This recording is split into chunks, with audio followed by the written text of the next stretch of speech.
नमस्कार, आप live cities देख रहे हैं। मैं हूं जय शुक्ला। ब्रेथ एनालाइजर से जांच करके किसी को नशेड़ी साबित कर देना और उस आधार पर उसके ऊपर मुकदमा दर्ज करा देना बिल्कुल अवैध है। दरअसल ये बातें हम नहीं कह रहे हैं, ये बातें पटना हाईकोर्ट ने अपने एक याचिका में सुनवाई के दौरान कही है।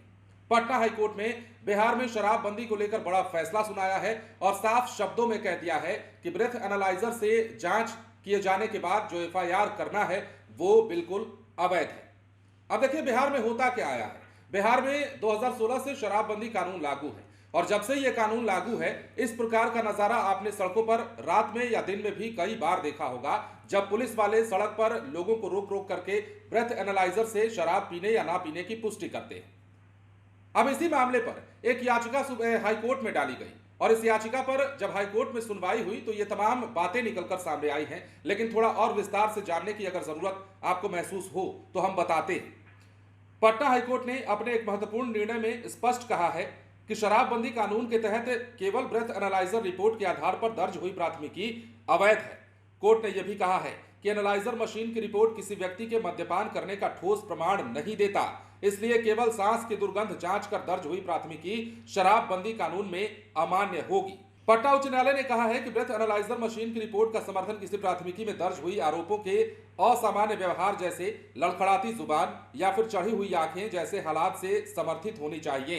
इसके अलावा उसके खून और पेशाब की जांच की रिपोर्ट जो इस बात की पुष्टि करे कि आरोपी के शरीर में अल्कोहल की मात्रा है, तभी वैसे प्राथमिकी शराबबंदी कानून के तहत मान्य होगी या वैध होगी।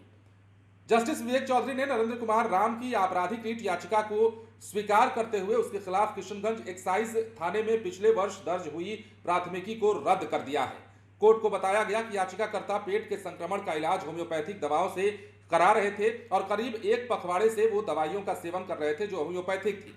याचिकाकर्ता की ओर से यह भी कहा गया कि ब्रेथ एनालाइजर ने होम्योपैथी दवाओं में अल्कोहल की मात्राओं को संवेदन कर पेट में शराब होने की रिपोर्ट दे दी। एक्साइज अधिकारियों ने आरोपी के खून पेशाब जांच कराए बगैर ही प्राथमिकी दर्ज कर दी, जिसमें याचिकाकर्ता के असामान्य व्यवहार या फिर उसकी चढ़ी हुई आंखें वगैरह का जिक्र भी नहीं किया गया।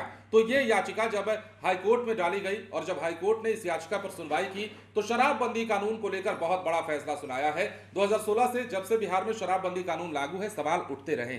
सवाल इस बात को लेकर कि शराबबंदी कानून बिहार में पूर्ण रूपेण लागू नहीं है। सवाल इस बात को लेकर कि बिहार में जो शराब के तस्कर हैं वो अब भी उतने ही सक्रिय हैं जितने पहले थे। सवाल इस बात को लेकर कि बिहार में शराब की तस्करी और शराब की धंधेबाजी ना तो रुकी है और ना ही उस पर लगाम लगाने की दिशा में सरकार और पुलिस प्रशासन की ओर से कोई ठोस कार्रवाई की जाती हो, कोई ऐसा बाण चलाया जाता हो जिस बाण के चलने से बिहार में शराबबंदी कानून एक ही बार में सफल हो जाए। अब पटना हाईकोर्ट का यह बड़ा फैसला और पटना हाईकोर्ट का यह कहना कि ब्रेथ एनालाइजर से जांच के बाद एफआईआर कर देना अवैध है। देखना होगा कि अब आगे से पुलिस किस प्रकार का रवैया अपनाती है और शराबबंदी कानून को लेकर पटना हाईकोर्ट की फटकार के बाद एक बार फिर से क्या कुछ पुलिस की कार्यशैली होती है। बने रहे लाइव सिटीज के साथ। धन्यवाद।